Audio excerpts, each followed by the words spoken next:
እሺ አመሰግናለሁ። እንግዲህ መቼም ሁለተኛ ስንገናኝ መሰለኝ። የምክክር ኮሚሽኑ በእውነት በመጥፎ ታይም ላይ ነው የተሾማችሁት። ህወሓት ስልጣን ላይ ተወግዶ አብይ ሲመጣ ቢሆን አትሊስት የሆነ ፍሬ ታፈሩ ነበር። አሁን ግን እንደኔ አሁን ግን ጦረኛ መንግስት ባለበት ሰዓት ላይ ፍሬ ታፈራላችሁ ብዬም አልገምትም እና የምክክር ኮሚሽኑ እኔ ብዙም ወደ ፍሬ ይሄዳል ብዬ አልገምትም። ምክንያቱም አሁን ሀገሪቱ በጦርነት ላይ እየታመሰች ነው ያለችው።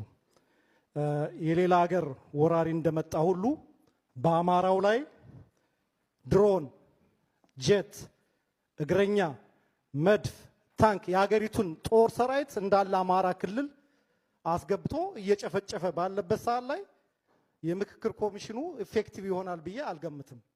ስለዚህ እኔ እንደኔ ምክር እንደው ይሄ ሰውዬ ምክንያቱም ጭንቅላቱ በጦርነት የተሰራ ነው አብይ አህመድ እና ቢያንስ ይሄን ሰውዬ እንደው ዞር ብሎ እንደው ሽግግር መንግስት የሚቋቋምበት ነገር ፕላትፎርም ብትፈልጉ አሳስባለሁ።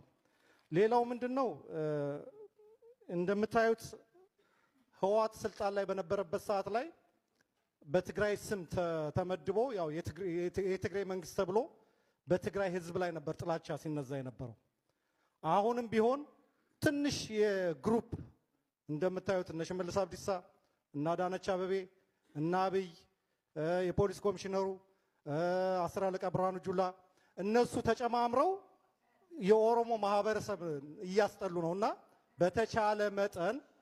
በተቻለ መጠን እንደው ከዘረኝነት ነፃ የሆነ መንግስት እንዲቋቋም አገሪቱ የምትፈልገው መንግስት እንዲቋቋም ብታሳስቡ።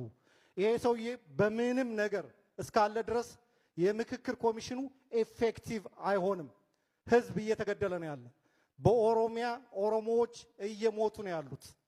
በትግራይም ያዣበበው ጦርነት እያያችሁ ነው።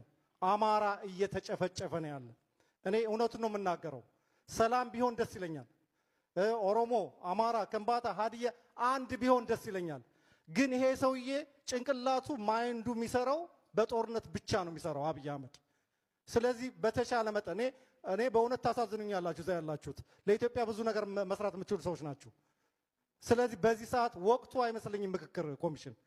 በተቻለ መጠን እናንተ እንደውም ሄዳችሁ ስልጣን ልቀቅና የምክክር ኮሚሽን ስልጣን ለቀህ የሽግግር መንግስት አቋቁም ብትሉት የተሻለ ይመስለኛል። እኔ ይሄን ለመናገር እንትን አይደለም እና እንደው በእግዚአብሔር ስም ይሄን ሰውዬ ከስልጣን ገሸሽ አድርጉት።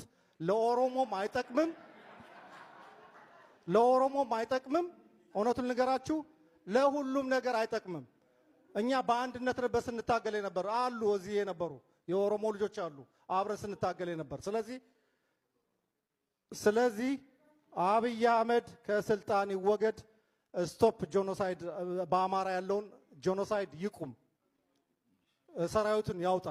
አመሰግናለሁ።